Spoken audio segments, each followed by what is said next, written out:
সাকিব ও মাশরাফিকে নিয়ে নতুন সিদ্ধান্ত নিয়েছে ক্রিকেট বোর্ড। এখন থেকে দর্শকরা মাঠে তাদের ছবি ও প্ল্যাকার্ড নিয়ে প্রবেশ করতে পারবেন। এতে আর কোনো বাধা থাকবে না। রাজনৈতিক টানাপোড়েনের কারণে প্রায় 2 বছর ধরে সাকিব মাশরাফির পোস্টার বা প্ল্যাকার্ড নিয়ে মাঠে ঢুকতে দর্শকদের বাধা দেওয়া হচ্ছিল। এ নিয়ে বিভিন্ন সময় গ্যালারিতে তৈরি হয়েছে বিশৃঙ্খলা।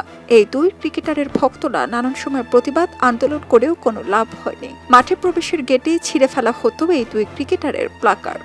কিন্তু তামিম ইকবালের নেতৃত্বাধীন অ্যাডহক কমিটি সেই সিদ্ধান্ত থেকে সরে এসেছে। বিসিবি ফাইন্যান্স কমিটির চেয়ারম্যান ইসরাফিল খসরু জানিয়েছেন, এখন থেকে সাকিব মাশরাফির ছবি ও তাদের নিয়ে লেখা প্ল্যাকার্ড নিয়ে দর্শকদের মাঠে প্রবেশে আর কোনো বাধা থাকবে না। তাদের প্ল্যাকার্ড নিয়ে দর্শকরা মাঠে উচ্ছ্বাস প্রকাশ করতে পারবেন।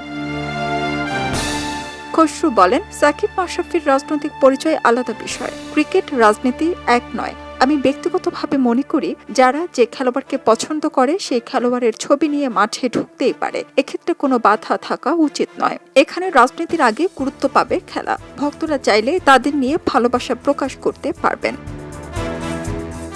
বাংলাদেশের ক্রিকেটে সাকিব, মাশরাফি ও তামিমদের অবদানের কথা উল্লেখ করে অ্যাডহক কমিটির এই সদস্য বলেন, আমি বিশ্বাস করি ক্রিকেট রাজনীতির ঊর্ধ্বে। আজকের বাংলাদেশের ক্রিকেট যে জায়গায় এসেছে তা ধাপে ধাপে গড়ে উঠেছে। আর এই পথ চলায় মাশরাফি, সাকিব, তামিমদের অবদান অনেক বড়। তারা বাংলাদেশ ক্রিকেটের জন্য বিশ্ব দরবারে অনেক সুনাম কুড়িয়েছেন।